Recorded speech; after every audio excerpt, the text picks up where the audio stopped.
Yo, what up? Dos Terribles, Dorobo Sundal, ni Asing, ito ang production, Kalbong Bordado. Dito naman tayo muli para magbigay ng komento at reaksyon sa bago at may init-init na balita mula kay Filipino News TV. Yun. Wala naman tayong inaantay. Tara na, mag-react na tayo dito. Yeah, subscribe kayo dyan kay Filipino News TV. Game.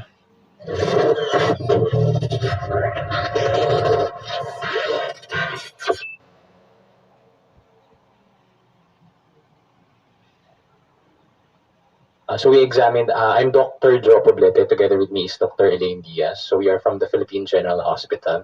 So we examined Ma'am LV at our institution last September 5 with the following findings. So I'm showing the patient's right eye as examined using the slit lamp examination. No? Isang uri po ng aparato para mas makita natin yung mas maliliit na detalye ng mata. Ito ho yung itsura ng kanang mata ni Ma'am LV. Nakikita ho natin, no, meron hong puti sa gitna na below, no, sa crystal ng mata or cornea. Before that, you're a specialist, eye specialist? Yes po. Ophthalmologist? Yes, yes, Your Honor.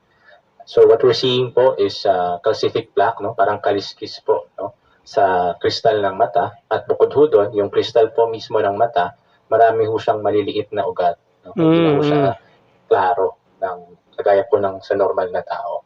Bukod ho doon, sa ilalim po niya, meron hong parang membrane na nakita, parang balok po na tumatakip doon sa gitna ng paningin, kaya halos wala na ho siyang makita.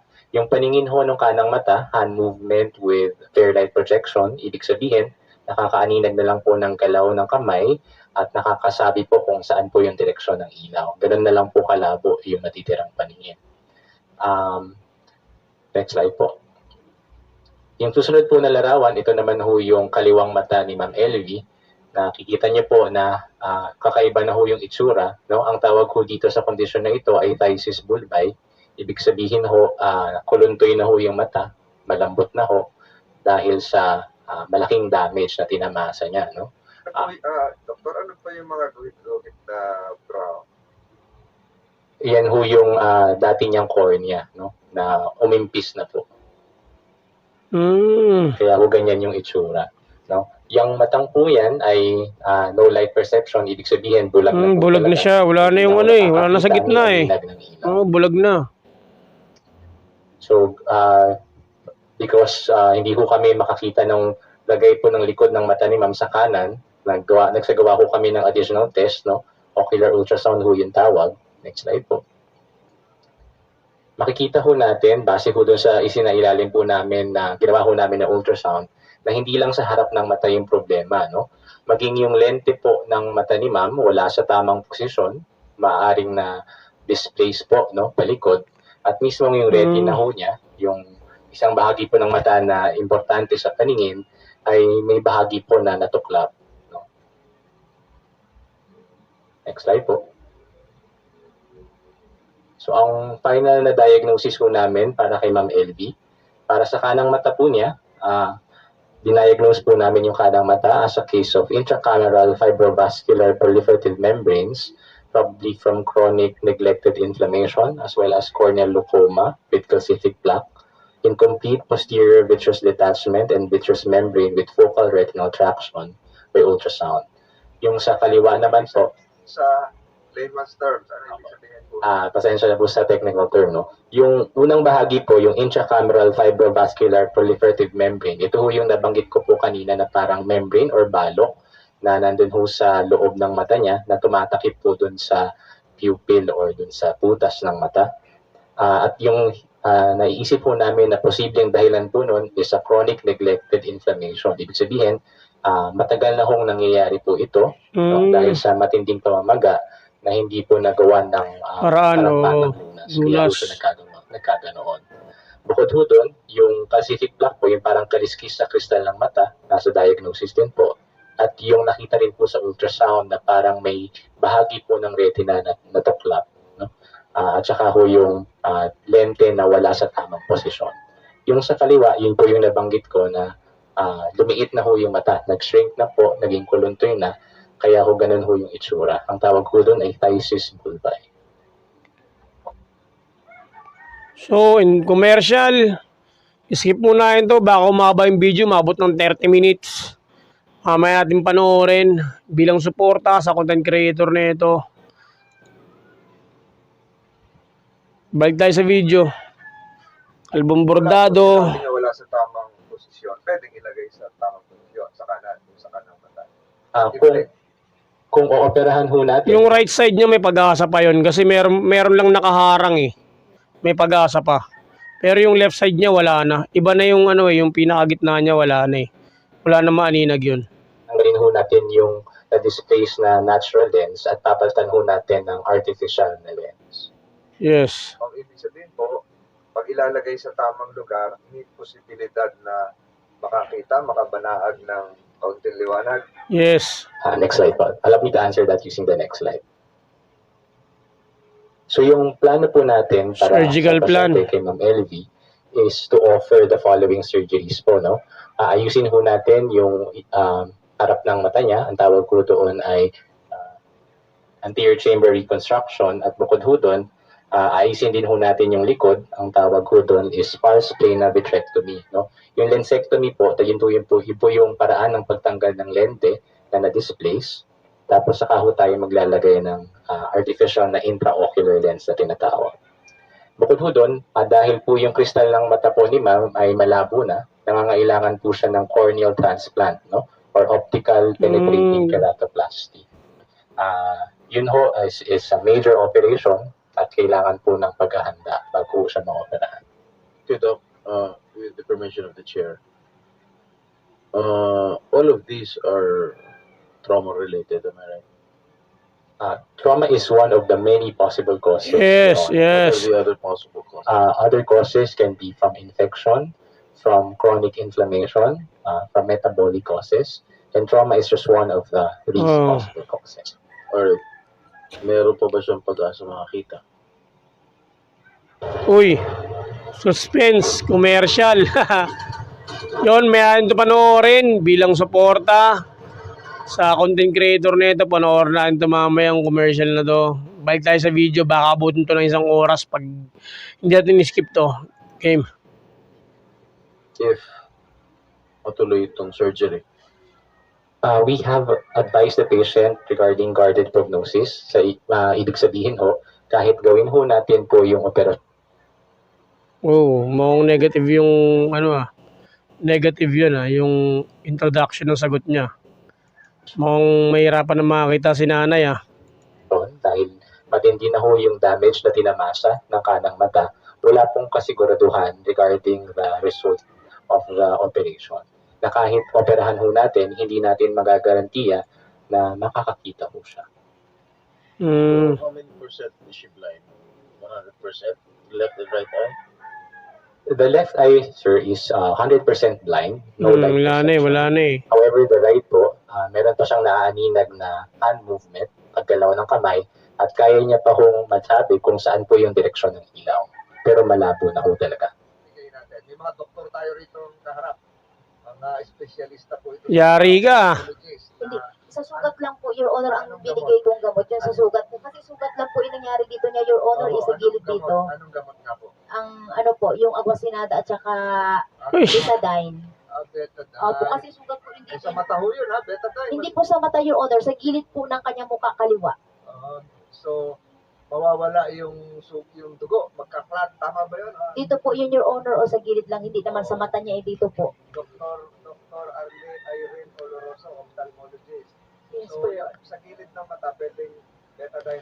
Hindi pwede yun. Dito lang po banda, Your Honor, hindi naman sa mata, dito po. Dito banda lang po. Sa labas. Depende po, Your Honor, sa laki ng sugat. No? Meron po kasi mga sugat na that needs suturing. Pero yung pinakita nyo last week, yung trauma sa natinamaan yung skull, meron kayo. Yung sa ENT po, yes po. Ang nakita po namin din, Your Honor, meron po siyang peklat na maliit lang. Hindi ko po masyadong ma-orient, Your Honor, kung saan ba na. Pero maliit lang naman po siya. Pero hindi po siya, parang sa side siya. Sa side po siya. Pero yung skull niya, tinamaan, di ba? Yes po, Your Honor. Oh, grabe Dr. Kabungkal or ENT, ang diagnosis po niya was Ibang one. Tinamaan yung skull. Grabe yun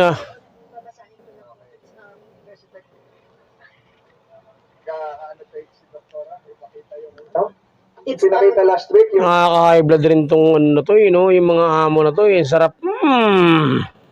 skull, yung MRI. yes, for your honor, is Iba diagnosed. to, iba to. Oh. Iba yan. Bulaklak ata yan. So go ahead, ma'am. The diagnosis, Your Honor, was healed tripod fracture on the right eye, on the right side. Tapos po healed po anterior maxillary wall fracture po on the left. Determine the dates.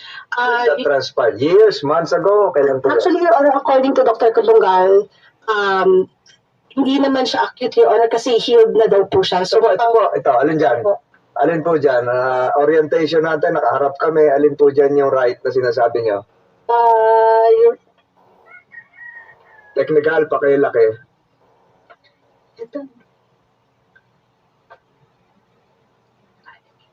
Alin po dyan yung right? Dito po. Ayun. So, yung right, Sa left po sa screen, pero po sa... teka ho, na medyo naguluhan ako. Alin po yung right? Left sa screen, okay? po. So, yan po yung nilagay ng betadine na sinasabi. Meron po yan, Your Honor, iba po yung fracture, iba po yung yung parang sugat niya. Laceration. Meron po kasi siya, may napansin din po ako na parang maliit na laceration on the side, pero iba pa po yung sinasabi ni Dr. Kabungkal, Your Honor. So, ang Your Honor, according to Dr. Kabungkal also, blunt instrument or pwede daw pong strong force, may strong force, Ooh. not necessarily with a blunt instrument. Pwede po. Pwedeng strong force, ibig sabihin, pwedeng bare hand, pwedeng penal na kung ano. Yari ka ngayon, tukmol. Yung kamay, pwede natamaan, untog. pwede po nauntog, o pwede accident, O, nadulas. opo, pwede po. O, pero yung sa kaliwa naman, meron din. O, commercial na naman. Bilang suporta sa content creator, mamaya natin ito panoorin. Baka mabot ng 30 minutes pag hindi natin skip yung ads. Pwede po, Your Honor, magkasuno, not on the same day, Your Honor. Pwede Tapos yung sa ilong, Dapat sa Pilipinas, kung ano yung ginawa mo dun sa, ano ba, napatunayan ka sa ginawa mong kagaguhan, kung ano yung ginawa mo dun sa tao yun, gawin din gawin sa'yo eh. Di ba? yung bridge na butingi. Opo. May ano siya, Your Honor, may deviated po, parang natabing Sa siya. Tagalog po yung deviated. Tumabingi. Yung ilong, yung Opo. bridge, nose bridge. Opo. Because of, Most likely, Your Honor, pwede rin po trauma, pwede rin na accident, ano ba ang trauma? Hinataw. injury, pwede po nadulas, naumpog, nabagok. Pwede din po, Your Honor. Aling LV, yung ilong mo, hindi mo naman nakikita ito eh. Ikaw ba ay tinamaan sa ilong o hinataw sa ilong, nauntog, nadulas, nadapa? Ano ba? Yung pong sinuntok po. Ilang beses? Ulit-ulit po niya ako sinusuntok sa... Grabe ilong. Sino na yung Yung pong si Ate Franz. Tayo ka ngayon, Branch. Opo. ka? Hindi po.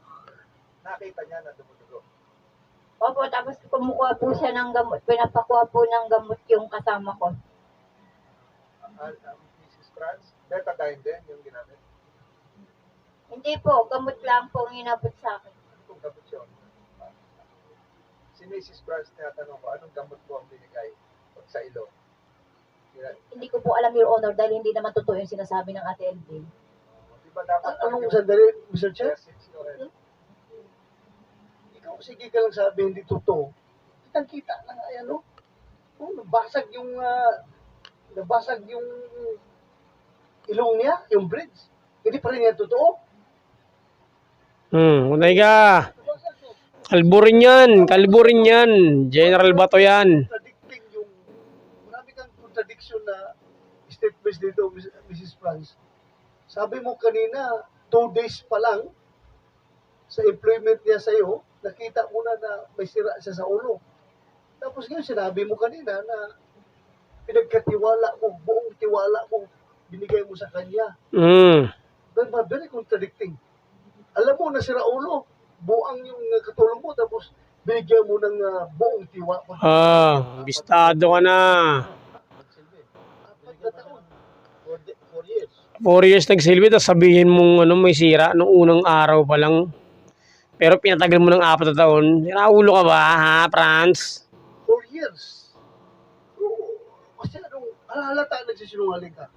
Yes. So, ayun. Tapos na yung content ng ating kapatid na content creator ng si Filipino News TV. Ano ka ngayon, ha? Yari ka sa kalbo, no? Yun. Kung gusto niyo pang updated sa mga nangyayari dyan sa pang-abuso at mga maltrato sa kasambahay, subscribe kayo sa channel ni Filipino News TV. At syempre kung di pa kayo na-subscribe sa akin, subscribe din kayo para makita nyo at masubaybayan nyo kung anong mga susunod na mangyayari sa kaso niya at na makulong na yung mga hinayupak na yan. Salamat!